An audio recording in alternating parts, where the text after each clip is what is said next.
श्री हरिवंश महाराज जी, मेरा प्रश्न है कि मैं सरकारी पदों के चयन के लिए तैयारी कर रहा हूँ।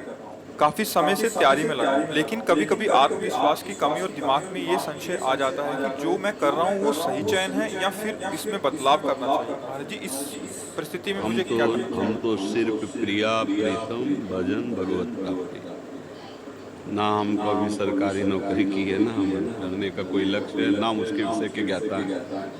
बचपन से भगवत मार्ग में रहे हैं, तो वैसे हमने तो एक बोर्ड में लिखवा रखा है कि आप हमसे प्रश्न केवल परमार्थ का, अध्यात्म का, भगवत मार्ग का करें। और उसमें भी जब कोई गृहस्थी में अपनी समस्या का समाधान उसे हम भागवती की, तो हम इतना जरूर कहते हैं, उत्साह संपन्न मदीर्घ सूत्रम क्रिया विधिज्ञम विष्णे सुशक्तम सूरम कृतज्ञम दृढ़ सौहृदन से लक्ष्मी स्वयं याति निवास। जगत की उन्नति के लिए कहें ये श्लोक, जगत जागतिक ईश्वरी की प्राप्ति, चाहे नौकरी हो, चाहे व्यापार हो, चाहे किसानी हो, चाहे किसी भी का उत्साह संपन्न, कभी अपना उत्साह टूटने नहीं देना चाहिए। वो तभी नहीं टूटेगा जब भगवान का आश्रय होगा। कर तुम अकर तुम अन्यथा कर तुम सर्व समर्थ मेरे भगवान है। आज मैं यहाँ हारा हूँ तो कल जीत जाऊंगा। उत्साह तभी आपका संपन्न रहेगा जब भगवद आश्रय, उत्साह संपन्न, हर स्थिति में अपने को कभी निराश नहीं होने देना, कभी टूटने नहीं देना, कभी हारने नहीं देना। क्योंकि कभी संपत्ति का योग होता है, कभी विपत्ति का होता है, कभी अनुकूलता आती है, कभी प्रतिकूलता आती है, कभी जय आती है, कभी पराजय आती है। ये द्वंद्व चलते रहेंगे, चाहे कोई भी हो, सबके जीवन में आते हैं।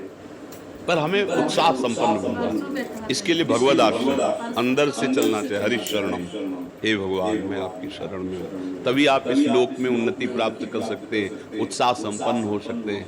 नहीं तो उत्साह विजय में दिखाई देती है, अनुकूलता में दिखाई देती है, हार में कहाँ उत्साह दिखाई देता है, सब निराश हो जाते हैं। लेकिन वही शूरवीर है जो हार में भी निराशा ना आने और किसी भी कार्य को आगे के लिए न टाले, दीर्घ सूत्री न बने। इसलिए मदीर्घ सूत्रम, अदीर्घ सूत्री, तत्काल जो कार्य हमें कल करने के लिए दिया गया है, भले संपन्न कल हो, लेकिन चिंतन के द्वारा हम पूरा आज ही कर लेते हैं कि ऐसे से ऐसे करना है। हम कार्य की सफलता का पूरा अपने दिमाग में बैठा लेते हैं चिंतन के द्वारा। जैसे उत्तम रसोईया वही है जो बनाने के पहले दिमाग में बना ले, उत्तम कार्यकर्ता वही है जो कुछ भी कार्य करने के पहले दिमाग में पूरा उसका निश्चय कर ले।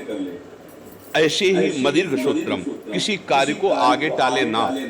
अगर इस संसार में उन्नति प्राप्त करनी, हमें परीक्षा 1 महीने बाद देनी है, लेकिन आज ही प्रश्न कर लिया जाए तो उसका उत्तर हम दे देंगे। ऐसी तैयारी रखनी चाहिए। कल के कार्य को आज ही संपन्न करने की वृत्ति रखना है।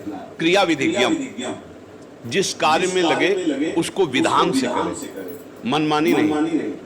चाहे वो पढ़ाई हो, चाहे वो व्यापार हो, चाहे वो किसानी हो, अलग अलग विधान होते हैं ना। व्यापार का अलग विधान होता है, नौकरी का अलग विधान होता है। अलग अलग जो विधान है, जो सिस्टम है, बिल्कुल ठीक उसके अनुसार आपको ज्ञान होना है। क्रिया विधिज्ञम, और जो कार्य आपको दिया गया है वो एकाग्र होकर करें।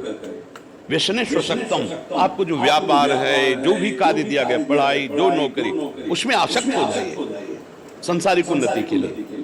कि अगर हमें आर्मी में जाना है तो जो कल हमारी परीक्षा होगी उसको हम जानकारी करके पहले आज ही हम उसमें पुष्ट हो जाते हैं। अगर इतने किलोमीटर दौड़ना है तो 1 किलोमीटर और आगे की हम रफ्तार बढ़ा के रखते हैं, इतनी ऊंचाई तो इससे और ऊंचे, इतना अभ्यास। क्रिया विधिज्ञम व्यसने सुशक्तम शूरम, हृदय को सदैव बलवान रखे। हृदय में कभी दुर्बलता, नीचता हमारे हृदय को छू न जाए।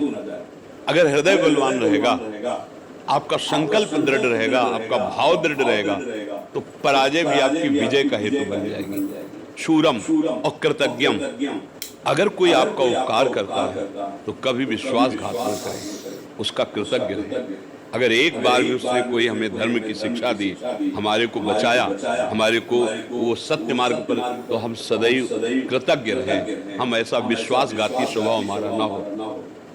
दृढ़ सौहृदन से, पूरा परिवार या मित्र मंडली, हम ऐसे आचरण करें कि वो हमें प्यार करें सौहृदन से, कि यार ये तो अपना बंदा इतना विश्वसनीय है कि अगर किसी भी तो इससे धोखा नहीं हो सकता। अगर ऐसे स्वभाव वाला व्यक्ति है तो जो पद चाहे उसे प्राप्त हो सकता है। भगवान का आश्रय और इन लक्षणों का जीवन में फिर निराशा नहीं। फिर निराशा नहीं होगी।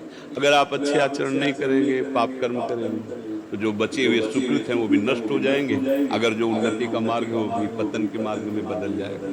ये कर्म भूमि है ना, हम अच्छे कर्म करें, पतन का नंबर आ रहा है, मान लो पाप का नंबर आ रहा है, तो पतन के लिए गिराने की कोशिश करेगा, लेकिन आपका नया कर्म आपको बचा लेगा, आपको उठा देगा। भगवद आश्रय और सत्य आचरण करना, कभी भी निराश ना हो। देखो कहीं पराजय नहीं होगी। और ये बात अच्छे से समझ लो कि दिन और रात जरूरी है। दिन ही दिन रहे तो ठीक नहीं, रात ही रात रहे तो ठीक। ऐसे इस सृष्टि में दुख और सुख, जय और पराजय, द्वंद्व चलते रहते हैं। इनमें निराश ना हो। कभी ऐसी भी परिस्थिति आ सकती है कि दुखद वातावरण, फिर भी धैर्य रखें। वो धैर्य वही रख सकता है जो भगवान का आश्रय ले, नाम जप करता है, भगवद आश्रय। इसीलिए कहते चाहे विद्यार्थी हो, चाहे व्यापार हो, करो कुछ भी करो, भगवान का आश्रय ले लो और नाम जप करो, तो तुम्हें बहुत सपोर्ट मिल जाएगा। तुम टूटोगे नहीं। जैसे किसान की खेती नष्ट हो गई, उसने आत्महत्या कर दी, विद्यार्थी फेल हो गया, वो आत्महत्या के लिए तैयार। छोटी छोटी बातों में लोग अपने जीवन को नष्ट कर रहे। क्यों? भरोसा अविनाशी का नहीं है, प्रभु का नहीं है, बुद्धि में अध्यात्म का ज्ञान नहीं है। इसलिए पार्थिव भोगों के नाश होने पर, जिनका नाश होना सत्य है, वो नष्ट होंगे ही, उसमें हम अपने को नष्ट कर देते हैं। अरे आज फेल हो गए तो और पढ़ाई करेंगे, आज हमारा फसल नष्ट हो गई तो अगली बार और पैदा करें। अपने जीवन को नष्ट कर देना उसका कोई हल थोड़ी है। इसलिए अच्छे बनो, नाम जप करो, भगवद आश्रित रहो और इन बातों को समझो। हमारा उद्देश्य आप लोगों से बात करना, भगवान का चिंतन, भगवद वार्ता, सत्य मार्ग में चलना है। तो क्या हमें संसार का तो ज्ञान है नहीं, क्योंकि हम गए ही नहीं संसार मार्ग में। बचपन से इधर चले तो हम शास्त्र के अनुसार तो बोल सकते हैं। अब आप किसी ऐसे विषय संसार, तो हम गए नहीं, हम उसको जानते नहीं, तो कैसे उस विषय पर बोले। Being a voice on a level of life,